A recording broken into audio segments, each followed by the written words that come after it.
Anime की शुरुआत होती है एक आम ऑफिस वर्कर टाकेरू कामिसो से। उसकी जिंदगी बिल्कुल एक रूटीन जैसी चल रही होती है, यानी रोज वही रास्ता, वही काम और वही बोरिंग घर लौटना। सब कुछ इतना नॉर्मल था कि कुछ लोगों के लिए शायद ये जिंदगी परफेक्ट होती, लेकिन टाकेरू के अंदर एक कीड़ा था कि वो कुछ अलग, कुछ एक्साइटिंग करे। एक दिन काम से लौटकर टाकेरू अपने सोफा पर बैठा होता है और उम्मीद करता है कि टीवी पर कुछ इंटरेस्टिंग मिले, लेकिन टीवी पर बस एक ही आदमी दिख रहा होता है, एक अजीब व्हाइट स्पेस में, और वो आदमी पिया हुआ लग रहा होता है। टाकेरू समझता है कि नहीं, ये क्या हो रहा है, लेकिन अगले ही पल वो खुद उस आदमी के सामने खड़ा होता है। उस आदमी के बाल सफेद होते हैं और वो खुद को इंट्रोड्यूस करता है कि वो सोलर सिस्टम का इंचार्ज है। टाकेरू तुरंत सोचता है, ये तो कोई एलियन लगता है, लेकिन वो आदमी हंसते हुए कहता है, मैं एलियन नहीं हूँ, मुझे एक तरह से गॉड कह सकते हो, या सिंपल शब्दों में यूनिवर्स का मिडिल मैनेजमेंट। टाकेरू कहता है, गॉड भी इतना ऑफिस टाइप हो सकता है क्या? फिर वो गॉड टाकेरू को एक अलग प्लैनेट दिखाता है, एक प्लैनेट जिसका नाम मेड्यूसा होता है।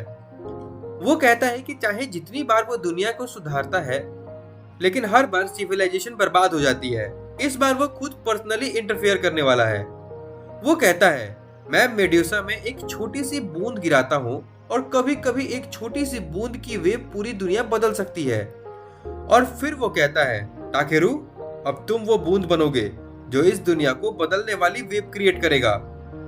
टाकेरू शॉक में पड़ जाता है, भाई इतना बड़ा काम, वो भी मुझे, इतनी जल्दी?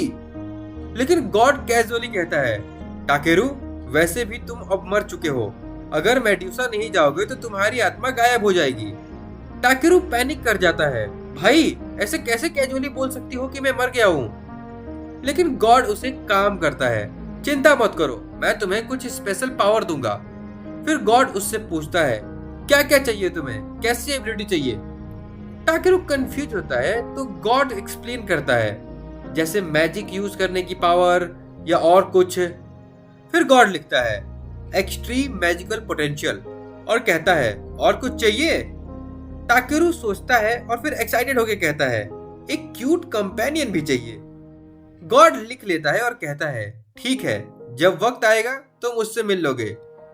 वो उसकी एक्सप्लोरेशन एबिलिटी को भी अपग्रेड करता है ताकि मटेरियल कलेक्ट करके टाकेरू पैसे कमा सके, और बोनस में देता है एक मैजिकल स्टोरेज बैग जिसमें अनलिमिटेड स्टोरेज है, वर्ल्ड का लैंग्वेज और कई सारे रेजिस्टेंस भी।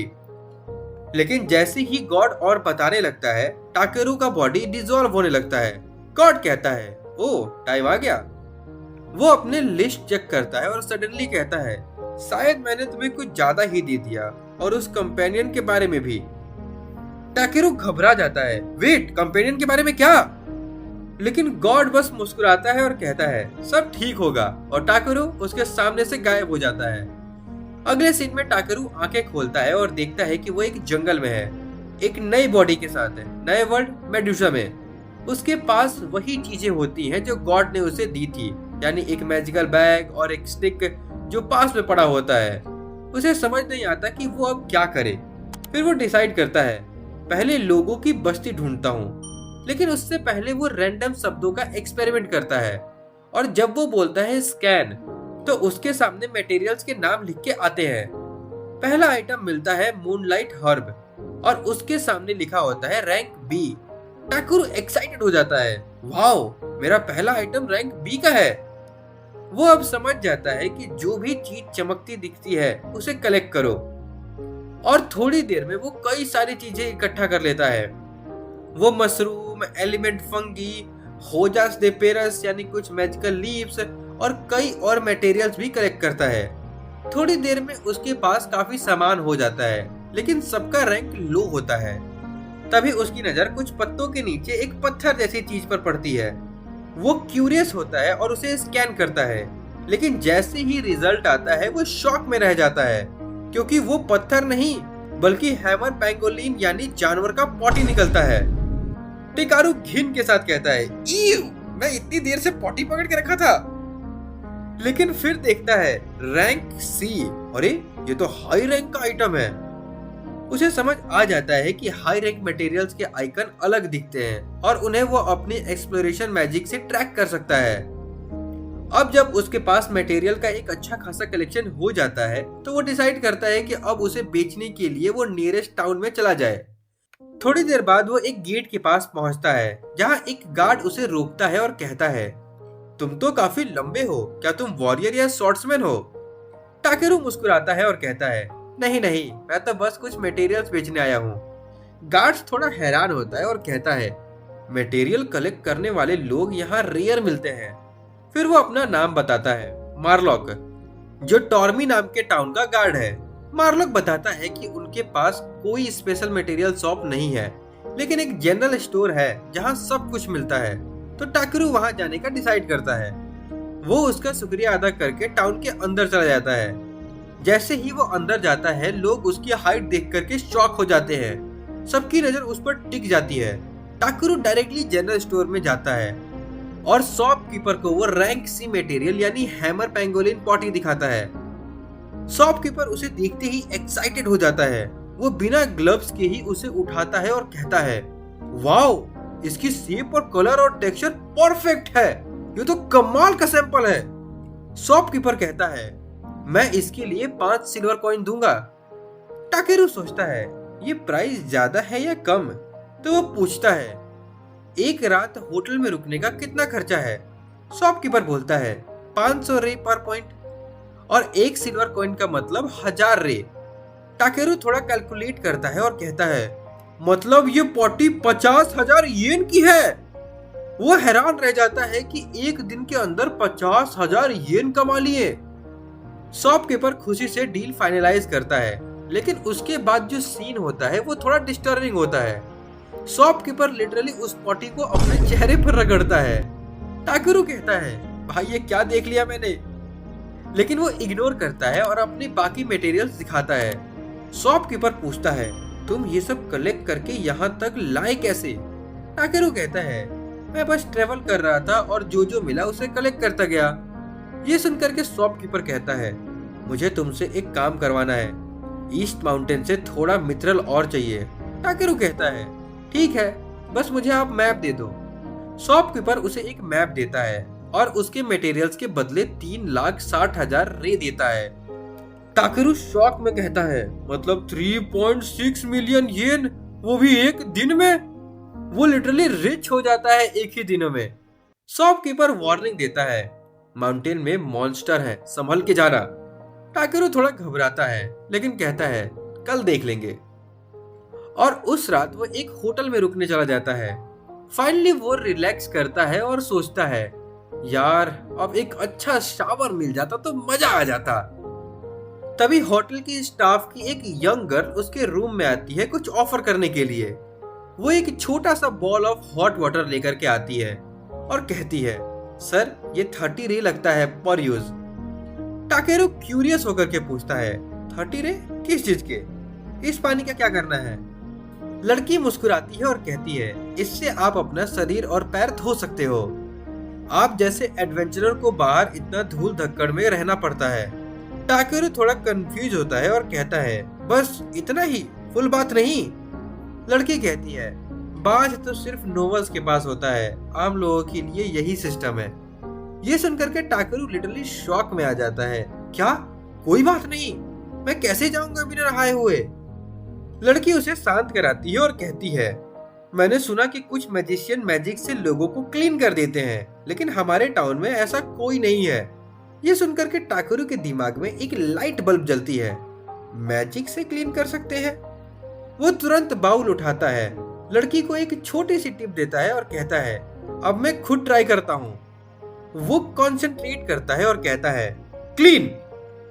और अगले ही पल उसके आसपास पानी ग्लो करने लगता है और हॉट वाटर उसके बॉडी के इर्द गिर्द सर्कुलेट होता है और कुछ सेकंड में वो बिल्कुल फ्रेश और क्लीन हो जाता है। वो खुशी से चिल्ला उठता है। लड़की बाहर उसका चिल्लाना सुनकर के हैरान हो जाती है। टाकेरू एक्सट्रीमली खुश होता है, लेकिन फिर भी वो कहता है, यार मैजिक से क्लीन होना अच्छा है, पर एक प्रॉपर बात का मजा ही अलग है। अगले दिन सुबह वो निकलता है और मटेरियल्स कलेक्ट करना स्टार्ट करता है। अब उसकी स्किल और भी बेटर चल रही होती है। एक जगह उसका स्कैन पर एक सवाल आइकन दिखाई देता है। वो एक्साइटेड होकर के वहाँ दौड़ता है। उसके सामने एक डेड बॉडी पड़ी होती है। वो शॉक में पड़ जाता है। लगता है यहाँ कोई एडवेंचरर फाइट करते हुए मर गया। वो रिस्पेक्ट से उसकी बॉडी के पास जाता है और उसके बिलोंगिंग्स चेक करता है। उसे एक एम्यूलेट मिलता है जो उसके परिवार वालों ने दिया था और उसके अंदर एक छोटी सी लेटर होती है उसकी बहन की तरफ से। वो लिखती है, भाई धन्यवाद हमारी मदद करने के लिए, तुम सेफ रहो। ये पढ़ करके टाकरू इमोशनल हो जाता है। वो कहता है, मैं इसे यहाँ नहीं छोड़ सकता। तो वो अपने हाथों से उस आदमी के लिए एक प्रॉपर ग्रेव बनाता है और साइलेंटली उसके लिए प्रार्थना करता है। उसके थोड़ी देर बाद रात हो जाती है और वो रात को एक मैजिकल सर्कल बनाता है और प्रोटेक्टिव बैरियर एक्टिवेट करता है ताकि मॉन्स्टर उसके पास ना आ सके। फिर वो थोड़ा कुक करने लगता है। वो होटल से लाए हुए कुछ मसाले और कुछ वाइल्ड हर्ब्स यूज करता है और थोड़ा मीट मिक्स करके हर्ब मीट सूप बनाता है। वो खुश होकर के कहता है, यार ये कमाल का बना है, मीट का फ्लेवर और सूप परफेक्ट ब्लेंड हो गया है। वो खुशी से सब कुछ खा जाता है और फिर निकल पड़ता है अगले मिशन के लिए। थोड़ी देर चलने के बाद वो पहुंचता है व्हाइट ट्री फॉरेस्ट में, जिसे एंशिएंट ड्रैगन फॉरेस्ट भी कहा जाता है। एक ड्रैगन एरिया जहां मॉन्स्टर के होने की बातें होती हैं।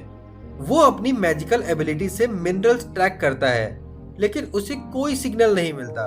और सबसे अजीब बात वो नोटिस करता है कि उस एरिया में कोई भी लिविंग बीइंग नहीं है, ना मॉन्स्टर ना जानवर, कुछ भी नहीं। वो सोचता है, यार कहीं ऐसा तो नहीं कि मेरी स्मेल ही इतनी खराब है कि ये सब मेरे से दूर भाग रहे हैं। वो खुद को सूंघने लगता है और फिर कहता है, नहीं सब ठीक तो है। लेकिन फिर वो डिसाइड करता है, चलो अच्छा है कोई नहीं आया, मैं निकलता हूँ। वो रास्ते पर दौड़ने लगता है, लेकिन अचानक से उसके पैर के नीचे का जमीन क्रैक होता है और वो क्लिफ से नीचे गिर जाता है। वो पैनिक में चिल्लाता है, फ्लाई! और जैसे ही वो बोलता है मैजिक एक्टिवेट होता है और वो हवा में रुक जाता है और वो फाइनली सेफ लैंडिंग कर लेता है। नीचे लैंड करते ही उसकी स्कैन पर कई माइनिंग सिग्नल्स दिखाई देते हैं। वो एक्साइटेड होकर के माइनिंग स्टार्ट करता है, लेकिन तभी जमीन हिलने लगती है और एक छोटा सा अर्थक्वेक आता है। वो समझ जाता है कि ये जगह ज्यादा टाइम रुकने के लिए खतरनाक है, तो वो फ्लेम स्पेल यूज करता है और रॉक्स तोड़ने लगता है ताकि वैल्यूएबल और निकाल सके। टाकेरू अब केव के अंदर और गहरे में मिनरल्स ढूंढने के लिए लावा मैजिक यूज करता है। बेसिकली फायर स्पेल से वो पत्थरों को तोड़ता है और फाइनली उसे मिलता है मिथरल, यानी एक रेयर ए रैंक मटेरियल जो मैजिकल एसेंस से भरा होता है। टाकेरू खुशी से झूम उठता है, लेकिन एक प्रॉब्लम है, मिथरल क्वांटिटी बहुत छोटी होती है। अब उसके अंदर एक ही थॉट आता है कि और ज्यादा चाहिए। थोड़ी देर बाद केव के एंड में उसे एक इंटेंस ब्लू लाइट चमकती दिखाई देती है। वो अपने स्किल स्कैन एक्टिवेट करता है और रिजल्ट आता है, magical water from the ancient dragon refuge, rank SS। Takeru literally speechless हो जाता है क्योंकि ये उसका अब तक का सबसे बड़ा डिस्कवरी है। तभी केव के अंदर से एक भयानक साउंड सुनाई देती है और एक डीप वॉइस पहुंचती है, कौन है जो मुझे मेरे लंबे सुख नींद से जगाने की हिम्मत कर रहा है? लेकिन टाकेरू इग्नोर कर देता है। बंदा अभी भी पानी को ही बस देखे जा रहा होता है। वो एक्साइटेड होकर के कहता है, यार ये तो लेके जाना ही पड़ेगा, और अपनी बोतल खाली करके पानी भरने लगता है। जैसे ही उसके हाथ पानी को छूते हैं, पानी से एक जाइगेंटिक ड्रैगन बाहर निकलता है एक भयानक रॉर के साथ। ड्रैगन गुस्से में कहता है, इंसान मेरी बात सुनो। टाकेरू थोड़ा शॉक हो जाता है, लेकिन जल्दी अपने काम नेचर में आता है और पोलाइटली माफी मांगता है। वो झुक करके कहता है, माफ कीजिए, मैंने आपके एरिया में बिना परमिशन के कदम रखा। ड्रैगन तब उसकी बात सुन के हंस देता है। टाकेरू अपना नाम बताता है और कहता है कि वो एक सिंपल ह्यूमन है, लेकिन ड्रैगन फील करता है कि एक इमेंस मैजिकल ऑरा उसके अंदर से आ रही है। तेरे अंदर का पावर तो मेरे बराबर लगता है। टाकेरू कंफ्यूज होता है और ड्रैगन अपना नाम बताता है, वॉल्डियस द एंशिएंट ड्रैगन। वॉल्डियस उससे एक रिक्वेस्ट करता है, अपनी शक्ति से मेरे बेटे को जिंदा करने में मेरी मदद करो। ड्रैगन एक्सप्लेन करता है कि ये केव का माना करप्ट हो गया है, इस वजह से उसका एग हैच नहीं हो पा रहा है। वोल्डियस अपने जादू से कई सारे मिथरल ओर निकाल देता है और कहता है, ये तेरा पेमेंट होगा। टाकरू ऑब्वियसली इंटरेस्टेड होता है, एक और जॉब और पेमेंट भी। ड्रैगन उसे एक बड़ा सा ड्रैगन एग देता है। टाकरू उसे देख करके हैरान हो जाता है, इतना बड़ा अंडा। वो सोचता है कि इसे गर्म करना होगा, तो वो अपनी हीट मैजिक यूज करता है, लेकिन तुरंत कुछ अजीब होने लगता है। उसकी मैजिक एग के अंदर खींच ली जाती है, जैसे कि कोई उसे ऑब्जर्व कर रहा हो। टाकरू रेजिस्ट करने की कोशिश करता है और चिल्लाता है, मुझे अभी तो इस दुनिया को एक्सप्लोर करना था।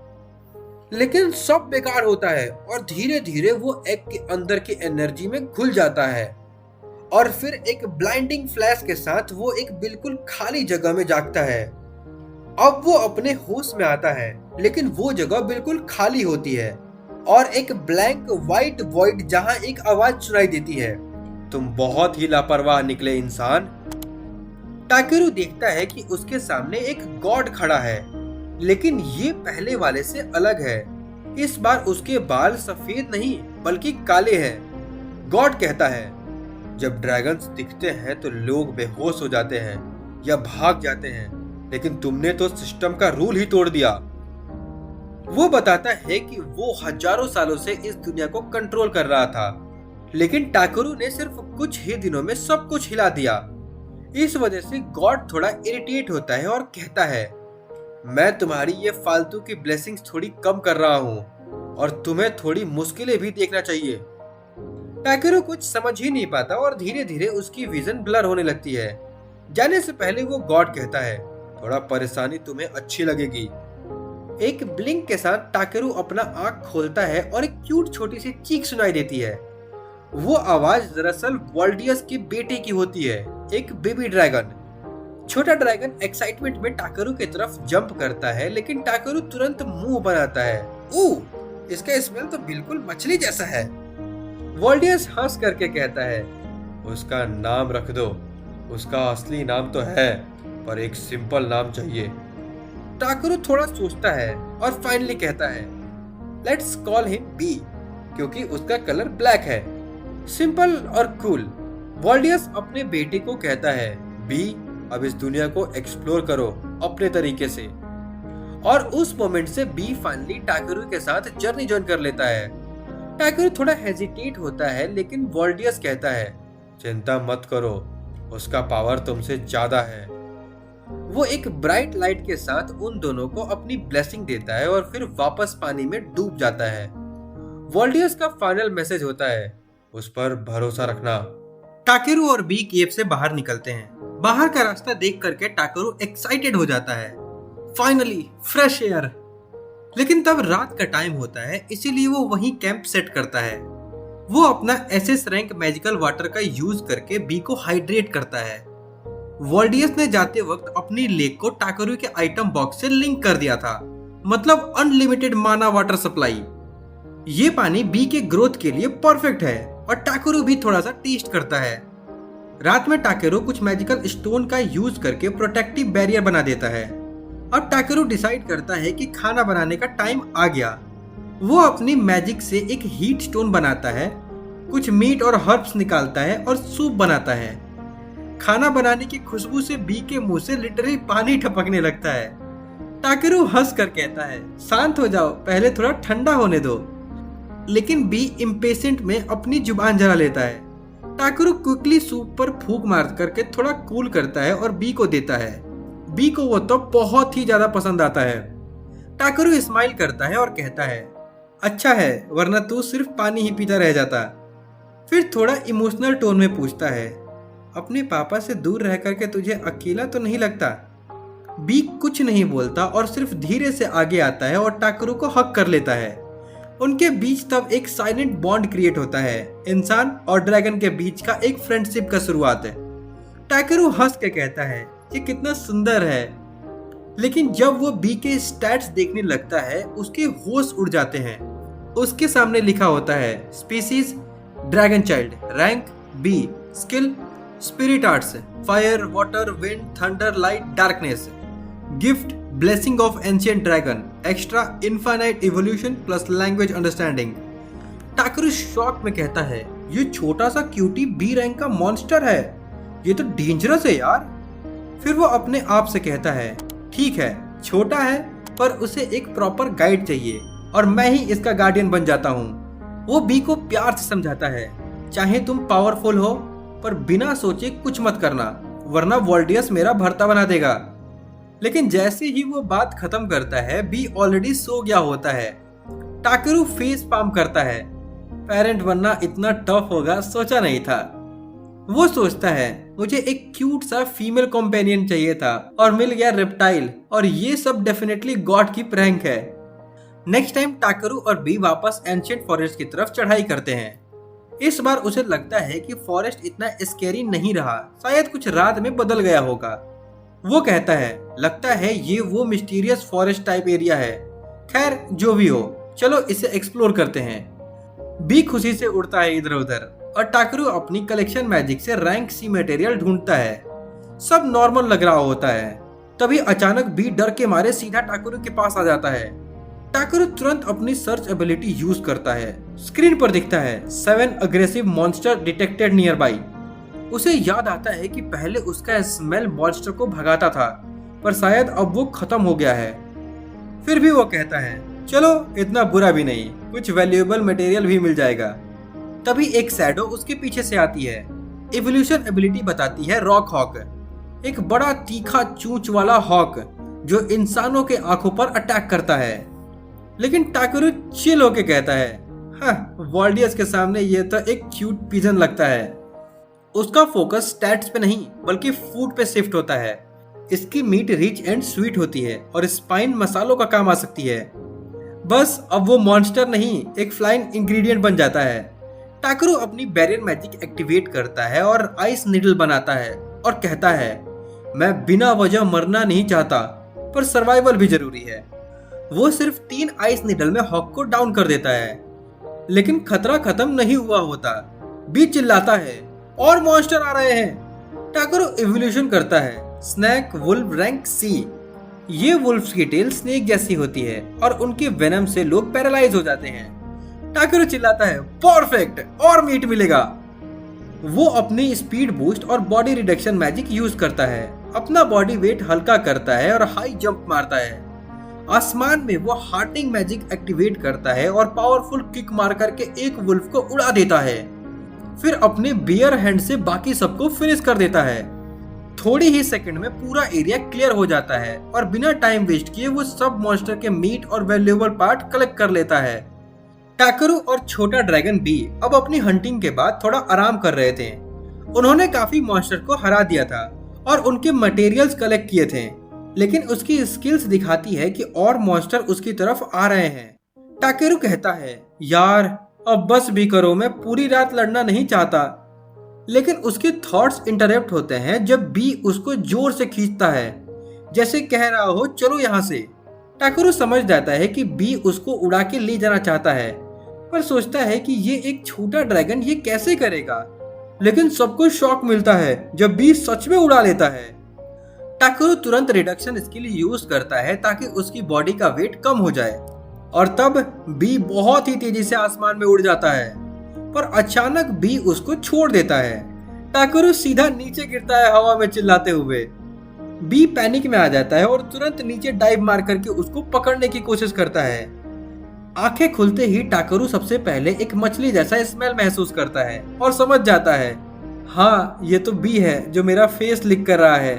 एटलीस्ट दोनों जिंदा थे, और वो नोटिस करता है कि वो वही जगह पर वापस आ गया जहां उन्होंने कल कैंप लगाया था।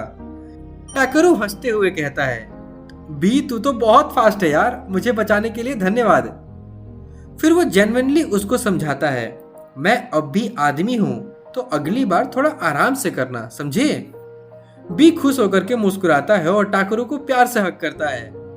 दोनों अपनी जर्नी फिर से शुरू करते हैं। टाकरू की सर्च स्किल बताती है कि टॉर्मी विलेज सिर्फ 1 दिन की दूरी पर है, तो वो आराम से चलने का डिसाइड करता है।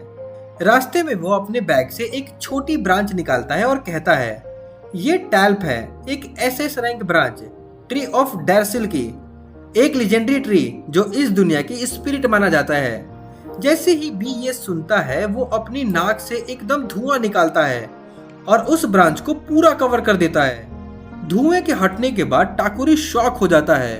वो ब्रांच अब एक मैजिक स्टाफ बन चुका होता है। टाकुरू कहता है, ये तो कमाल है, मैं तो बस एक मटेरियल कलेक्टर हूँ, ये मैजिक स्टाफ का क्या काम। उसके बाद टाकुरू और बी दोनों कंफ्यूज एक्सप्रेशन के साथ एक दूसरे को देखते हैं और फिर टाकुरू कहता है, चलो वापस मटेरियल कलेक्ट करते हैं। कुछ घंटे बाद दोनों जंगल के एग्जिट के पास पहुंच जाते हैं। तभी बी कुछ डिटेक्ट करता है और टाकुरू देखता है कि एक कैरेज रोड के किनारे खड़ा है। वो हैरान होता है, बी ने इतनी दूर से डिटेक्ट कर लिया, ये तो कमाल है। उसके इवोल्यूशन स्किल बताती है कि कैरेज के सामने वाला घोड़ा एक्चुअली एक यूनिकॉर्न है। टाकुरू कहता है, तो इस दुनिया में नॉर्मल घोड़ों की जगह यूनिकॉर्न यूज होते हैं, क्या बात है। तभी कैरेज ड्राइवर उससे पूछता है, भाई तुम यहाँ क्या कर रहे हो। टाकुरू कहता है, मैं टॉर्मे विलेज जा रहा हूँ। ड्राइवर कहता है, अकेले चलना मुश्किल होगा तो चलो हमारे साथ चलो। टाकुरू पोलाइटली कहता है, मैं थोड़ा बड़ा हूँ नॉर्मल आदमियों से, कैरेज टाइट पड़ेगा। कैरेज के अंदर बैठे छोटे बच्चे हंस पड़ते हैं। टाकुरू थोड़ा कंफ्यूज होता है, फिर भी लेडी और बच्चे उसको इनवाइट करते हैं, चलिए ना सीट खाली है। टाकुरू थैंकफुल एक्सप्रेशन के साथ उनका ऑफर एक्सेप्ट करता है और कैरेज में चढ़ जाता है। कैरेज चालू होता है और ड्राइवर कहता है, टॉर्मी में सब एक दूसरे की हेल्प करते हैं, जब तक दुनिया मुश्किल है इंसानियत बची रहनी चाहिए। लेडी भी अग्री करती है, हाँ हमने डिसाइड किया है कि जिसे भी मदद चाहिए हम उसकी मदद करेंगे। टाकुरू दिल से उनका शुक्रिया अदा करता है और सोचता है, इतने छोटे बच्चे भी जंगल के रास्ते ट्रेवल कर रहे हैं, ये लोग सच में ब्रेव हैं। फिर वो मजाक में पूछता है, अगर मैं एक बुरा बैंडिट होता तब क्या करते। एक बच्चा मुस्कुरा के कहता है, हम जानते हैं कि आप बुरे नहीं हो सकते क्योंकि मैजिक डिटेक्टर ने कोई आवाज नहीं की। टाकुरू कंफ्यूज एक्सप्रेशन के साथ कहता है, मैजिक डिटेक्टर। और लेडी एक छोटी सी ग्लोइंग स्टोन निकालती है। जैसे ही वो वुमेन उसे वो छोटी सी बेल दिखाती है, वो समझ जाता है कि अगर कोई डेंजरस बंदा पास आता है तो ये बेल अपने आप बज जाती है वार्निंग के लिए। टाकुरू थोड़ा नोटिस करता है कि उस बेल के अंदर एक छोटी सी मैजिकल स्टोन लगी हुई है और वो सोचता है, शायद मैं भी ऐसा कुछ बना सकता हूँ। फिर उसे याद आता है कि अब तक उसने अपना इंट्रोडक्शन ही नहीं दिया, तो वो हंसते हुए कहता है, मेरा नाम टाकुरू है। एलिसा उसे बहुत पोलाइटली कहकर तारीफ करती है और अपने बच्चों का नाम बताती है, मैं एलिसा हूँ और ये मेरे बच्चे जानून और कायन। ड्राइवर भी कहता है, मैं पोरुम हूँ। सब इंट्रोडक्शन कंप्लीट होते ही टाकुरू के कोट के अंदर से कुछ हिलता है। वो छोटी सी बी होती है, एक छोटी सी आवाज निकालती है और बच्चे तुरंत एक्साइटेड हो जाते हैं। टाकुरू थोड़ा हेजिटेट करता है, ये शायद एक रेयर मॉन्स्टर है। एलिसा कहती है, अरे इतना सीक्रेट क्यों बना रहे हो, मॉन्स्टर तो कॉमन है, एडवेंचरर तो उन्हें साथ ले जाते हैं। ये सुनकर के टाकुरू सोचता है, सही है, चलो दिखा देता हूँ। वो कहता है, बी बाहर आ जा, लेकिन किसी को तंग मत करना और प्लीज किसी को मत काटना। और एकदम से वो छोटा सा प्यारा क्रिएचर बाहर आ जाता है। बच्चे तब एक्साइटमेंट में चिल्लाते हैं, लेकिन एलिसा शॉक में रह जाती है। पोरम क्यूरियस होकर के पूछता है, ये क्या एक ड्रैगन टाइप है।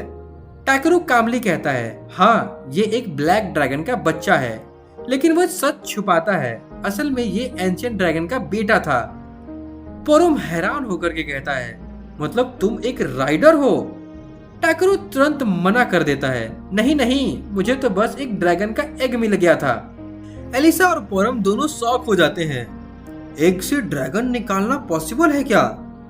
टाकुरू थोड़ा ऑकवर्डली कहता है, क्या ड्रैगन सच में इतने रेयर होते हैं। एलिसा बताती है, राइडर तो कभी भी मिल जाते हैं, लेकिन असली ड्रैगन बहुत रेयर होते हैं। फिर थोड़ी देर बाद वहां पे रात होने लगती है और वो सब कैंप लगाने के लिए रुक जाते हैं। टाकुरू अपनी मैजिक से टेंट बना देता है और एक मैजिक बैरियर क्रिएट करता है जो मॉन्स्टर को दूर रखता है। वो सबको कहता है, टेंशन मत लो, अगर कोई क्रिएचर आया तो बी तुरंत बता देगा। एलिसा और पोरम रिलीफ फील करते हैं और बच्चे खुशी से रिलैक्स करते हैं। उन्हें ड्रैगन पे फुल ट्रस्ट होता है। एलिसा डिनर बनाने जा रही होती है, लेकिन टाकरू कहता है, रुकिए, आज मैं खाना बनाता हूँ आप सबके हेल्प के लिए, थैंक यू के तौर पर। और फिर बिना टाइम वेस्ट किए वो अपनी बॉक्स ऑफ आइटम निकालता है और अलग अलग इंग्रेडिएंट्स डाल करके कुकिंग शुरू करता है। बच्चे एक्साइटेड हो जाते हैं, वो मैजिक से खाना बना रहा है क्या? टाकरू हंस के कहता है, नहीं नहीं, ये बस मेरी आइटम बॉक्स है। एलिसा भी इम्प्रेस होती है। टाकरू एक स्पेशल मीट स्ट्यू और मशरूम वेजिटल सलाद प्रिपेयर करता है और इसे देख करके लोग शॉक हो जाते हैं। और जब सब खाना टेस्ट करते हैं तब सबको वो बहुत ज्यादा पसंद आता है। एलिसा कहती है, टाकेरू तुम तो कमाल के कुक हो। लेकिन पोरम चुप रहता है और टाकरू थोड़ा टेंस हो जाता है। आपको पसंद नहीं आया क्या? एलिसा भी थोड़ी वरीड होती है और तब पोरम कांपते हुए फाइनली बोलता है, ये तो इतना अच्छा है कि मुझे रोना आ गया। और लिटरली वो रो पड़ता है और कहता है, इतने दिनों से हम सिर्फ सूखी मीट खा रहे थे और आज मेरे बच्चों के चेहरे पे खुशी देख करके मुझे सुकून मिल गया। टाकरू उसके आंसू को देख करके थोड़ा इमोशनल होता है, फिर हंसी रोक नहीं पाता और कहता है, अरे भाई तुम तो खुशी के आंसू बना रहे हो। पोरम तुरंत रोना बंद कर देता है और आंख में थोड़ा गुस्सा लाकर कहता है, तू जरूर कोई मैजिकल शेफ या स्वाद का जादूगर है। टाकरू कंफ्यूज हो जाता है, स्वाद का जादूगर, ये कैसा टाइटल है भाई? बच्चे और सब लोग हंस पड़ते हैं और रात का माहौल पूरी तरह खुशी से भर जाता है। पोरम अपना गिटार निकालता है और बजाना शुरू करता है। एलिसा उसके साथ गाना गाती है, बच्चे नाचते हैं और टाकरू को भी बुला लेते हैं। और वो समझ जाता है कि अकेले चुपचाप खाना खाने से बेहतर ऐसे मोमेंट में जीना ज्यादा मजेदार है। उस रात पहली बार इस नए दुनिया में टाकरू दिल से हंसता है, एक असली खुशी के साथ है। नेक्स्ट मॉर्निंग बच्चे अभी सो रहे होते हैं और टाकरू सुबह सुबह अपने टूल्स का मेंटेनेंस कर रहा होता है। एलिसा आती है और पूछती है, सुबह सुबह क्या कर रहे हो? टाकरू कहता है, बस अपने सीजर साफ कर रहा हूँ। एलिसा मुस्कुरा के कहती है, जो लोग अपने टूल का ध्यान रखते हैं वो हमेशा अच्छा काम करते हैं। ये सुनकर के टाकरू सोचता है, सच में ये छोटी छोटी काम करने में कितना सेटिस्फाइंग लगता है। वो सोचता है, शायद मटेरियल कलेक्ट करना मुझे सूट करता है। फिर ब्रेकफास्ट के बाद सब रेडी होते हैं चलने के लिए। इस बार टाकरू डिसाइड करता है कि वो पोरम के साथ फ्रंट सीट पर बैठ करके चलेगा। वो लगाम पकड़ता है और कहता है, चलो भाई यूनिकॉर्न, थोड़ा तेज चलो। और सबसे सरप्राइजिंग बात, यूनिकॉर्न उसकी बातें मान लेता है। पोरम हैरान हो जाता है, ये क्या, इतनी जल्दी इसने तुम्हें पसंद भी कर लिया? टाकरू कहता है, नहीं नहीं, ये बस बहुत इंटेलिजेंट है। थोड़ा आगे जाकर के वो लोग फाइनली टॉर्मी विलेज पहुंच जाते हैं। पोरम और उसकी फैमिली टाकरू को शुक्रिया अदा करती है। टाकरू भी उनका धन्यवाद करता है, आप लोगों की वजह से मुझे पूरा रास्ता चलना नहीं पड़ा। और फिर सब अलविदा कह करके चले जाते हैं। जैसे ही वो वहां जाते हैं, मार्लो विलेज में आता है और कहता है, अगर पोरम लौट आया इसका मतलब है कि स्प्रिंग आ चुके हैं। टाकरू पूछता है, ये पोरम एग्जैक्टली करता क्या है? मार्लो समझाता है, विंटर के दौरान वो वार्म रीजन में चला जाता है और कपड़ों का काम करता है। जब वापस आता है तो समझो स्प्रिंग स्टार्ट हो गए हैं। वो कहता है, उनके लिए लाइफ इजी नहीं है, बिना घर के मुश्किल से गुजारा करते हैं। अब समझ आया कि क्यों वो डिनर पे रो रहे थे। टाकरू सोचता है, मैं लकी हूँ, मेरे पास ऐसी स्किल है जिससे मैं जी सकता हूँ। तभी मार्लो कहता है, तुम्हें जेरोमी को अपना काम रिपोर्ट करना चाहिए। टाकरू कहता है, सही कहा, चलो चलते हैं। बी वहीं बच्चों के साथ खेलने लगता है और टाकरू जेरोमी के पास जाकर के उसे मिथ्रिल मटेरियल देता है जो उसने कलेक्ट किया था। जेरोमी बिना कुछ बोले उस छोटी सी रॉक को देखते रहता है और सिर्फ करते हुए उन्हें घूरते रहता है। साइलेंस लंबा हो जाता है और टाकरू थोड़ा नर्वस हो जाता है। आखिर जेरोमी बोलता है, ये तो बिल्कुल इंसेन है, ये कोई नॉर्मल पत्थर नहीं, ये मिथरल और है। टाकरू शॉक में कहता है, सच में इतना वैल्यूएबल है? जेरोमी कहता है, ये तो माना का कंडेंस फॉर्म है, बस कुछ टुकड़े ही पूरे किंगडम के मैजिक स्टोन को रिप्लेस कर सकते हैं। टाकरू की आंखें खुली रह जाती हैं, मतलब ये इतना पावरफुल है? ये तो मुझे बस ऐसे ही रास्ते में मिल गया था। वो उसे सच नहीं बताता। जेरोमी हंसता है और कहता है, अगर तुझे रास्ते में मिल गया तो तुझे बहुत ज्यादा लक मिला है लड़के। फिर वो बोलता है, तुम्हें इस दुनिया का कॉमन सेंस सीखना जरूरी है। तुम्हें बेल्किन सिटी जाना चाहिए। जेरोमी समझाता है कि बेल्किन टॉर्मी से 1000 गुना बड़ा शहर है।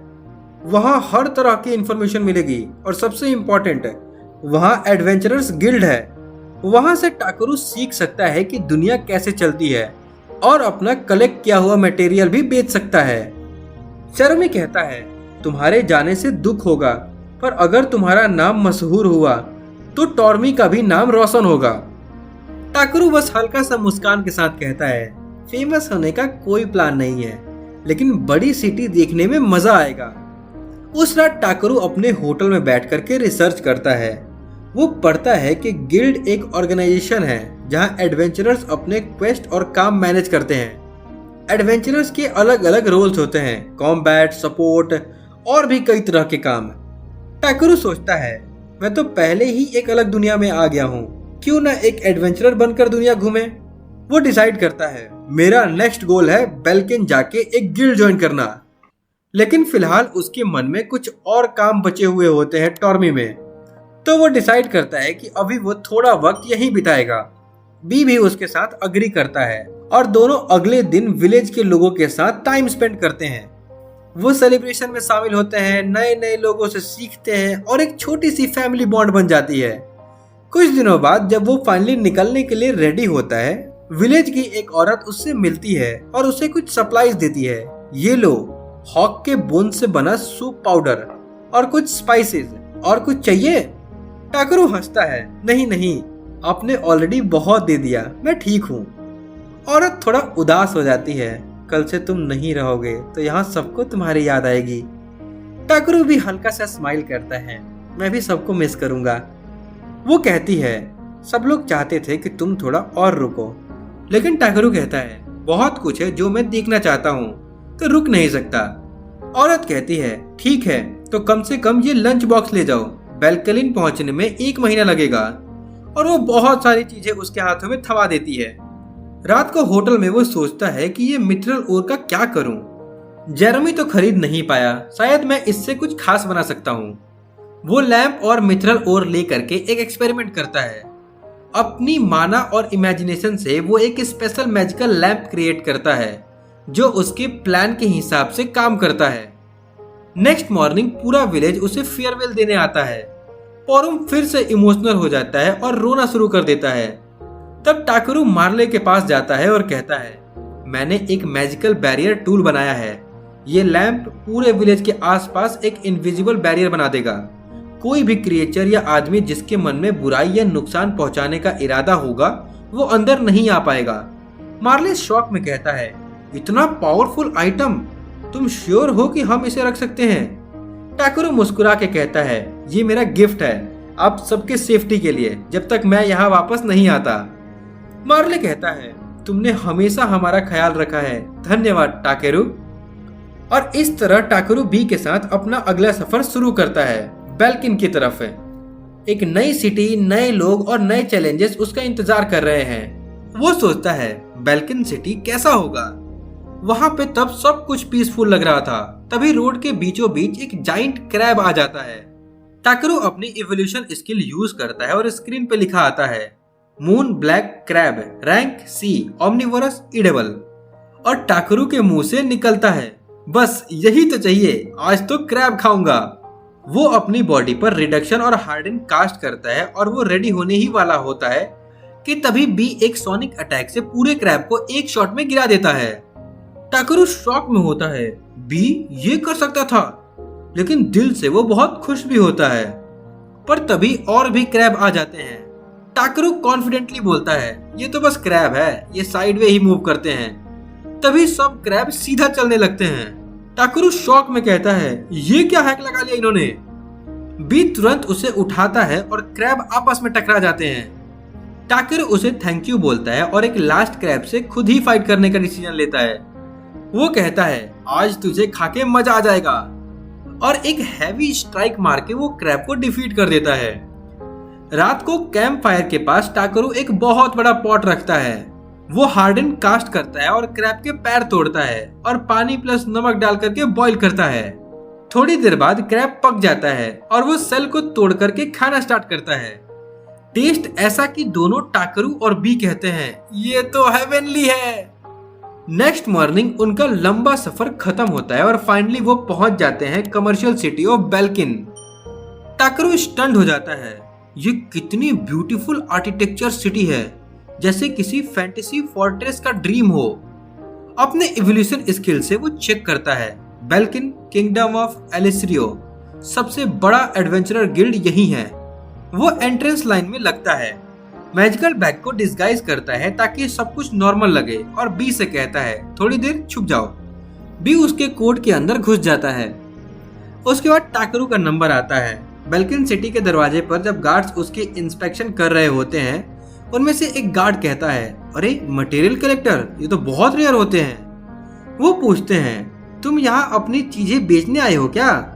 लेकिन टाकरू कामली कहता है नहीं, मैं तो एडवेंचरर गिल्ड को ज्वाइन करने आया हूँ। इंस्पेक्टर मुस्कुराता है और बोलता है आह समझा, ये सिटी तो कॉमर्स और एडवेंचर दोनों का सेंटर है। तुम जैसे लोग यहाँ वेलकम है, लेकिन चेक तो करना पड़ेगा। वो कहता है मैं अब एक स्पेल कास्ट करूंगा जिसका नाम एवरस है। टाकरू थोड़ा कंफ्यूज हो जाता है, एवरस ये क्या है भाई? इंस्पेक्टर समझाता है ये स्पेल से न्यू कमर्स के अंदर कोई सैडी या इलीगल चीज है या नहीं ये चेक करता है। वो एक मैजिकल मैग्नीफाइंग ग्लास जैसा टूल निकालता है और टाकरू के ऊपर स्पेल कास्ट करता है, पर कोई डेंजर डिटेक्ट नहीं होता। दूसरा गार्ड उसके आइटम चेक करता है और कहता है सब कुछ नॉर्मल लग रहा है। टाकरू फाइनली एक डीप ब्रेथ लेता है, लेकिन क्यूरियोसिटी में वो अपना इवोल्यूशन स्किल एक्टिवेट करता है। वो सोचता है चलो देखते हैं कि ये लोग मुझे कैसे देख रहे हैं। उसे पता चलता है कि इंस्पेक्टर का नाम है रेडन, जो बेल्किन का गेट का सिक्योरिटी ऑफिसर है। लेकिन वो और डिटेल देखना चाहता है तो वो और डीपली स्कैन करता है। अब उसके सामने अपनी ही स्टेटस दिखाई देती है, जहां लिखा होता है Takeru 19 year old, no rank, can use magic, some skills, no spirit. Takeru सोचता है लगता है गॉड ने जो मुझे पावर दी है वो सब हिडन है। इंस्पेक्शन खत्म होने ही वाला होता है कि रेडन एक और सवाल पूछता है तुम्हारे पास ड्रैगन ब्लेसिंग है? टाकरू थोड़ा शॉक होता है, फिर डिसाइड करता है एक्सप्लेन करने के बजाय दिखा देता हूँ। वो कहता है बी अब तुम बाहर आ सकते हो। तभी छोटा ड्रैगन बी उसके कोट के अंदर से निकलता है। रेडन तुरंत काम होने की कोशिश करता है और बोलता है तुम्हें अपना ड्रैगन को टैग लगाना पड़ेगा ताकि सबको पता चले ये तुम्हारा है। टाकरू अपने बैग चेक करता है और निकालता है वो एमुलेट जो गांव के बच्चों ने उसे दिया था। वो एमुलेट बी के टेल पर बांध देता है। रेडन कहता है परफेक्ट, ये काफी है, मैं मेयर को इन्फॉर्म कर दूंगा। इंस्पेक्शन कंप्लीट होने के बाद गार्ड कहता है एडवेंचर गिल्ड सीधा मेन स्ट्रीट के एंड पर है, वो बड़ा बिल्डिंग जो दिख रहा है। टाकरू उन्हें थैंक्स बोलता है और रेडन बोलता है वेलकम टू बेल्किन। टाकरू और बी सिटी के अंदर एंटर करते हैं। टाकरू कहता है लगता है जैसे मैं फिर से एक नए वर्ल्ड में आ गया हूँ। थोड़ी देर बाद वो एक बड़ा बिल्डिंग देखता है जिसके ऊपर लिखा होता है यूरोपा एडवेंचरर गिल्ड। टाकरू कहता है लगता है यही जगह है। अंदर जाते ही एक बनी ईयर वाली क्यूट रिसेप्शनिस्ट उसका वेलकम करती है। वो कहती है वेलकम टू यूरोपा गिल्ड, मैं हूँ एरिना, न्यू एडवेंचरर का रजिस्ट्रेशन यहाँ होता है। वो टाकरू को अपने ऑफिस ले जाती है और एक फॉर्म देती है।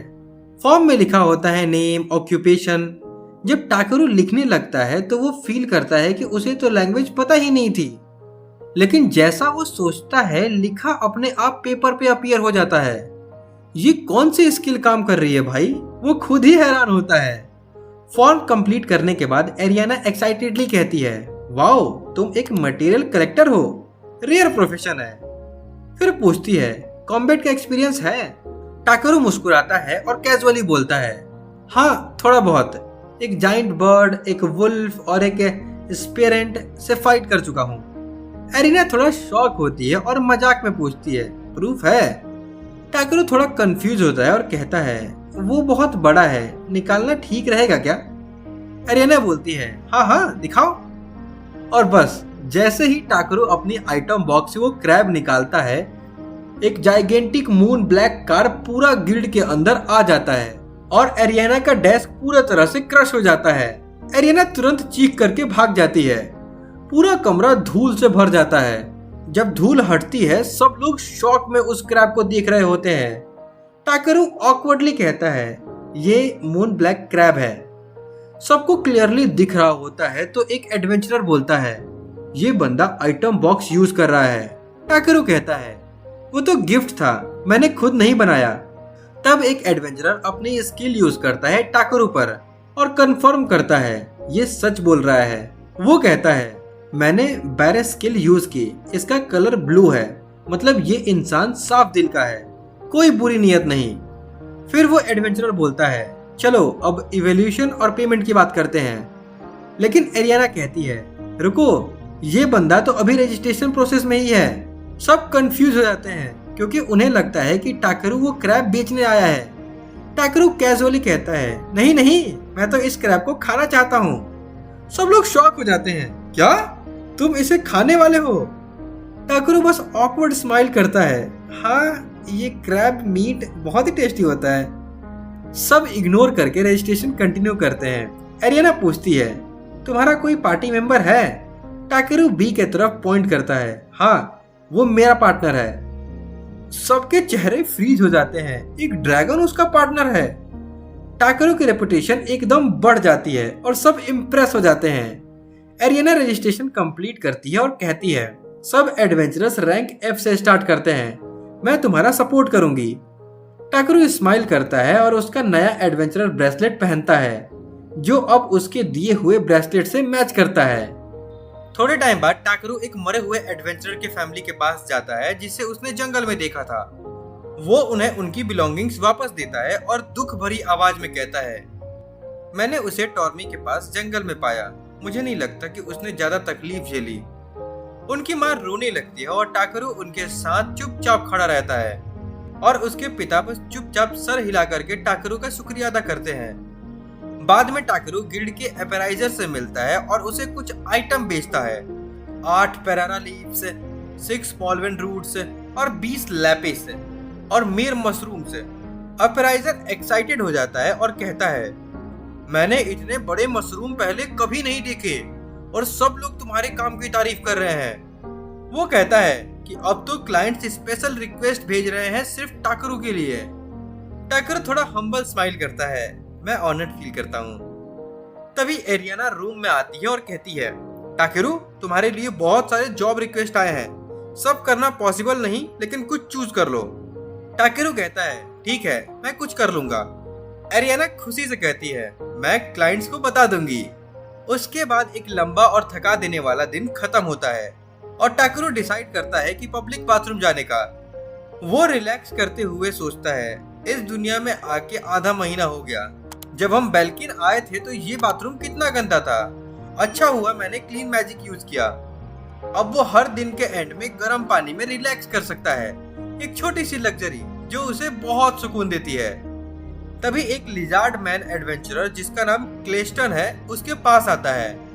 टाकरू थोड़ा सरप्राइज होता है, तुम इस वक्त यहाँ क्या कर रहे हो? क्लेस्टन कहता है, पुरानी चोट दर्द कर रही है, लगता है बारिश होने वाली है। बातों बातों में क्लेस्टन बोलता है, मैंने सुना है कि तुम हीलिंग मैजिक भी यूज करते हो, तुमने किसी बीमार आदमी को क्योर किया था? टाकरू मुस्कुराता है, हाँ बस इमिटेट कर रहा था जो मैंने पहले देखा था, मैंने उससे पैसे नहीं लिए। क्लेस्टन हंस कर कहता है, तुम सच में एक सेल्फलेस बंदे हो, पर अगर चाहो तो इस स्किल से तुम अमीर बन सकते हो। टाकरू थोड़ा टेंस होता है, क्या लोग मुझे इस वजह से पसंद नहीं करेंगे? क्लेस्टन जोर से हंस पड़ता है। टाकरू कहता है, मैं अभी जहाँ हूँ उससे खुश हूँ, रैंक बढ़ाने का मन नहीं है। क्लेस्टन कहता है, तुम सच में अलग हो, पर ध्यान रहे ऐसे लोग ज्यादा नोटिस में आ जाते हैं। टाकरू कैजुअल टोन में बोलता है, मुझे बस कुछ शार्प सीजर चाहिए मटेरियल कलेक्ट करने के लिए। क्लेस्टन बोलता है, मैं उस चीज की बात नहीं कर रहा था। वो निकलते हुए कहता है, तुम्हें इस दुनिया के बारे में और सीखना चाहिए। कुछ दिन बाद टाकरू फिर गिल्ड आता है, एक और जॉब कंप्लीट करने के बाद। वही एपेराइजर फिर से कहता है, टाकरू तुम्हें रैंक अप कर लेना चाहिए, तुम्हारे जैसे बंदी के लिए हायर रैंक मुश्किल नहीं। पर टाकरू फिर से कहता है, मुझे रैंक बढ़ाने में इंटरेस्ट नहीं है, मुझे बस पीस चाहिए। और जैसे ही वो बात खत्म होती है, गिल्ड के दरवाजे जोर से खुल जाते हैं। एक एडवेंचरर दौड़ता हुआ आता है और कहता है, गॉब्लिन्स अटैक कर रहे हैं। गिल्ड मास्टर तुरंत ऑर्डर देता है, सब रैंक डी और उसके ऊपर के एडवेंचरर को बुलाओ और जितने भी हीलर्स और मेडिक्स अवेलेबल है उन्हें नॉर्थ स्टेशन भेजो। तभी एक छोटी सी लड़की म्यूस्ले रिपोर्ट देती है, सर रैंक ए के एडवेंचरर्स में से ब्रैक और मोहम टाउन से बाहर हैं, लेकिन क्लेस्टन अवेलेबल है। गिल्ड मास्टर तुरंत कहता है, तो फिर तुरंत उस री ड्रैगन को बुलाओ। ये सब देख करके टाकरू सोचता है, मैं तो सिर्फ रैंक एफ हूँ, ये सब मेरी लेवल के बाहर है। और वो चुपके से निकलने लगता है, लेकिन गिल्ड मास्टर उसे रोक लेता है और कहता है, तुम भी चल रहे हो। टाकरू शॉक में कहता है, मैं तो एफ रैंक हूँ भाई। और अब उसके पास कोई ऑप्शन नहीं बचता।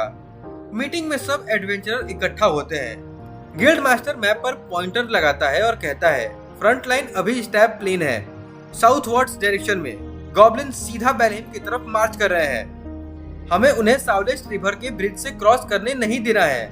सब वॉरियर एक्साइटेड होते हैं, एड्रिनल से भरे हुए।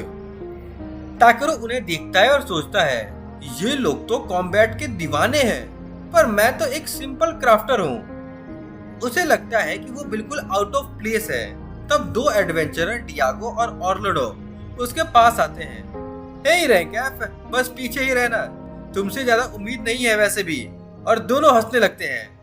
टाकरू ऑकवर्ड स्माइल करता है, लेकिन तभी गिल्ड मास्टर उसके पास आता है और कहता है, तुम वही हो ना जिसके बारे में ग्रिट ने इतनी तारीफ की थी। टाकरू थोड़ा नर्वस होकर के कहता है, हाँ शायद मैं ही हूँ। गिल्ड मास्टर कहता है, सब लोग तुम्हारे बारे में अच्छा बोलते हैं और ग्रिट किसी को इतनी इजीली अप्रिशिएट नहीं करता। टाकरू ब्लश करते हुए कहता है, मैं ऑनर्ड फील करता हूँ। गिल्ड मास्टर उसकी आंखों में देखता है बिना ब्लिंक किए। टाकरू भी सीधा देखते रहता है। तब मास्टर जोर से हंस पड़ता है, पहली बार कोई मेरी आंखों में देखा और डरा नहीं। वो कहता है, तुम दिखते तो सिंपल हो, लेकिन मुझे लगता है कि तुम अंदर से बहुत पावरफुल हो। डियागो और ऑर्लैंडो बैकग्राउंड में बहुत ज्यादा जलने लगते हैं, पर मास्टर उन्हें इग्नोर करके कहता है, टाकरू तुम खुद को प्रोटेक्ट कर सकते हो, बस लड़ो उसके लिए जिसे तुम प्रोटेक्ट करना चाहते हो। म्यूस्ले उसके पास आती है और थोड़ा सैड टोन में कहती है, मुझे यकीन नहीं हो रहा कि मास्टर ने रैंक एफ को भी भेज दिया, लेकिन मैं एक्साइटेड हूँ। टाकरू कंफ्यूज होता है। वो कहती है, मैं हीलिंग मैजिक यूज कर सकती हूँ, हमें मास्टर के ट्रस्ट पर खरा उतरना है। मिशन बेस तक जाते हुए म्यूस्ली क्लियरली डर रही होती है। वो लिटरली टाकरू के आर्म पकड़ लेती है, जैसे उसकी लाइफ उसी पर डिपेंड करती हो। टाकरू समझ जाता है कि अगर ये इतना डर गई तो बैटल में प्रॉब्लम होगी। वो कामली कहता है, देखो हम लोग रेयर साइड पर हैं, हमें एनिमी दिखेगा भी नहीं, तुम्हारा काम बस हील करना है, फाइट नहीं। म्यूस्ली आंखों में आंसू लेकर कहती है, मैं डर नहीं रही हूँ। टाकरू जेंटल टोन में कहता है, डर लगना नॉर्मल है, जो बैटलफील्ड में लड़ते हैं वो भी डरते हैं, लेकिन वो अपने फियर के बावजूद लड़ते हैं। तुम्हें शर्म नहीं आनी चाहिए, तुम्हें सिर्फ अपना बेस्ट देना है। उसकी बात सुनकर के म्यूस्ले अपने आंसू पोंछती है और स्माइल करती है। तुम सही कह रहे हो टाकरू, मैं अपनी पूरी कोशिश करूंगी। और वो दोबारा कॉन्फिडेंट बन जाती है। इसके बाद बेस पर वापस आते ही क्ले टाकरू के पास आता है, उसके पहले दिए गए जज्बाती स्पीच से इम्प्रेस होके। क्ले हंसता है और बोलता है, किसी ने सोचा भी नहीं था कि तुम इतने पैशन से बोल सकते हो। तब टाकरू उससे पूछता है, तुम फ्रंटलाइन पर नहीं जा रहे? क्ले कहता है, आज मेरी पुरानी चोट फिर से दर्द कर रही है और शरीर साथ नहीं दे रहा। टाकरू समझ जाता है ये वही गहरी चोट है जो उसने क्ले के पीठ पर देखी थी। वो पूछता है, क्या वो चोट तुम्हें शर्म का एहसास दिलाती है? क्ले थोड़ा चुप हो जाता है और फिर धीरे से कहता है, हाँ, लोग सोचते हैं कि मैं किसी दुश्मन से भाग गया था। टाकरू तुरंत बोलता है, लेकिन तुमने वो चोट किसी को बचाते हुए खाई थी ना? तुम जिंदा हो, इसका मतलब तुम अभी भी किसी को प्रोटेक्ट कर सकते हो। क्ले हैरान हो जाता है, शायद तुम सही कह रहे हो। अचानक गिल्ड मास्टर की आवाज आती है, फॉर्मेशन टूट चुके हैं, दुश्मन पास आ रहे हैं। क्ले बिना सोचे अपना हथियार उठाता है, चाहे मेरा शरीर टूट जाए, मैं सबको बचाऊंगा। और बिना किसी हेजिटेशन के आगे बढ़ जाता है। टाकेरू उसे रोक नहीं पाता, लेकिन अंदर से जानता है अगर क्ले अपने आप को बर्बाद कर देगा तो किसी को प्रोटेक्ट नहीं कर पाएगा। वापस बेस पर म्यूसले अब थोड़ा संभल चुकी थी। टाकेरू देख करके कहता है, मैं अब और नहीं भाग सकता। वो अपना स्टाफ निकालता है और एक पावरफुल मैजिक शील्ड एक्टिवेट करता है। एक ग्लोइंग वॉल पूरे बेस को कवर कर लेती है। फिर वो म्यूसली से कहता है, मैं क्ले के पास जा रहा हूँ, तुम यहाँ इंजर्ड लोगों का ख्याल रखो। टाकेरू अपने हाथ और पैरों पर हार्ट स्पेल लगाता है और बैटलफील्ड की तरफ दौड़ पड़ता है। उसके सामने डजन्स ऑफ गॉब्लिन आ जाते हैं। वो कहता है, बी अब तुम्हारी बारी। छोटा ड्रैगन बी एक पावरफुल लाइटनिंग अटैक करता है और पूरे गॉब्लिन सेकंड में गिर जाते हैं। डियागो और एर्लाडो वहां पहुंच करके कहते हैं, तुमने हमारी जान बचाई, लेकिन एक higher rank monster goblin sergeant अभी भी जिंदा है और वही मॉन्स्टर फ्रंट लाइन तोड़ करके आया था। क्ले अब उनसे अलग हो गया है और उन्हें नहीं पता कि वो कहाँ है। सीन कट होता है। क्ले अकेले गॉब्लिन के बीच बारिश में लड़ रहा होता है। उसके पुराने जख्म फिर से दर्द करने लगते हैं और वो एक बार मिस्टेक कर देता है। जब गॉब्लिन्स उस पर टूट पड़ते हैं, टाकेरू का ड्रैगन बी उन्हें बिजली से मार गिराता है। टाकेरू तेज दौड़ करके क्ले तक पहुंचता है। मुझे पता था ये मौसम तुम्हारे जख्मों को और दर्द देगा। क्ले चीखता है जब टाकेरू उसकी पीठ पर हाथ रखता है। टाकेरू कहता है, अब पीछे हट जाओ, मैं काउंटर अटैक प्लान करता हूँ। अचानक एक जबरदस्त रोर सुनाई देती है। क्ले कहता है, अब पीछे नहीं हट सकते। गॉब्लिन सर्जेंट स्टेज पर आ चुका है, बड़ा मसल से भरा और रेस से भरा हुआ। टाकेरू और क्ले दोनों अटैक से बच के एक साइड जाते हैं। क्ले चिल्लाता है, मैं उन्हें रोकता हूँ, तुम भाग जाओ। टाकेरू देखता है और कहता है, ये स्कार तुम्हारे लिए इतना इम्पोर्टेंट क्यों है? क्या ये किसी खास इंसान की याद है? क्ले कहता है, नहीं, सिर्फ ये मेरी बेवकूफी का निशान है, मुझे ये पसंद नहीं। टाकेरू कहता है, तो फिर अगर मैं इन्हें मिटा दूं तो तुम्हें कोई फर्क नहीं पड़ेगा। टाकेरू का ड्रैगन भी एक मैजिक बैरियर बनाता है। टाकेरू अपने बैग से बॉर्डियस का पानी निकालता है और क्ले के पीठ पर डालता है। फिर वो एक स्पेल चैंट करता है, रिडिफ्यूलस। मैजिक की चमक क्ले के जख्मों पर फैल जाती है और हवा में एक डिवाइन लाइट भर जाती है और उसके सारे जख्म एक पल में भर जाते हैं। क्ले घुटनों पर गिरता है, लेकिन उसकी चोट के निशान पूरी तरह से गायब हो जाते हैं। उसका शरीर चमकने लगता है, मसल्स टाइट हो जाते हैं, एनर्जी वो निकलने लगती है। टाकेरू हैरान रह जाता है, ये क्या? क्ले अपने हाथ देख करके बोलता है, मुझे लगता है कि मेरी ताकत अंदर से उभर रही है, मैं फिर से जवान महसूस कर रहा हूँ। फिर वो गरजता है, आओ गॉब्लिन्स! और सिर्फ कुछ मिनट में सभी गॉब्लिन्स उसके सामने गिर जाते हैं। लड़ाई खत्म होने के बाद गिल्ड मास्टर आता है और टाकेरू से कहता है, ये बताओ क्लेस्टोन का पावर तुमने अनलॉक किया था, है ना? टाकेरू मुस्कुराता है, मैंने तो सिर्फ एक हीलिंग स्पेल यूज करा था। गिल्ड मास्टर आंखें संकोचता है, मुझे लगता है कि ये सब कुछ नहीं था, मैंने सुना तुमने बहुत बड़ा स्पेल भी कास्ट किया। टाकेरू तुरंत बोलता है, वो तो बी ने किया था, मेरा छोटा ड्रैगन। गिल्ड मास्टर थोड़ा सीरियस हो जाता है, तुम असल में कौन हो? टाकेरू कहता है, मैं तो बस एक एफ रैंक एडवेंचरर हूँ जो मटेरियल कलेक्ट करता है। गिल्ड मास्टर हंसते हुए कहता है, ठीक है, तुम्हें अपने काम के लिए रिवॉर्ड मिलेगा। ये बोलकर के वो वहां से चला जाता है। उस रात क्ले टाकेरू के कमरे में घुस आता है, बताओ तुमने मेरे साथ क्या किया? टाकेरू मुस्कुरा करके कहता है, लगता है तुम अब बिल्कुल ठीक हो। क्ले कहता है, ठीक? मुझे लगता है कि मेरे अंदर कुछ जल रहा है, तुमने क्या डाला मेरे अंदर? टाकेरू उसे शांत करते हुए कहता है, रिलैक्स, मैंने सिर्फ एक एलिमेंट मैजिक का पानी डाला और एक स्पेल कास्ट किया, रिडिफ्यूलस। क्ले कंफ्यूज होता है, एलिमेंट पानी मतलब? टाकेरू समझाता है, यह हाईली कॉन्सेंट्रेटेड मैजिकल एसेंस है जिसे एंशिएंट ड्रैगन वॉर्डियस के अंडरग्राउंड लेक से लाया गया है। क्ले थोड़ा कंफ्यूज हो जाता है। टाकेरू हंसते हुए कहता है, वॉर्डियस बी का पापा या मम्मी समझ लो। क्ले शॉक में कहता है, वेट, बी एक एंशिएंट ड्रैगन है?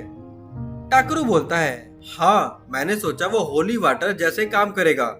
मैजिक से बना पानी स्किन के जरिए अब्जॉर्ब हो जाता है और हीलिंग स्पीड बढ़ जाती है। क्ले कहता है, तुम तो एडवांस हीलिंग स्पेल जानते हो।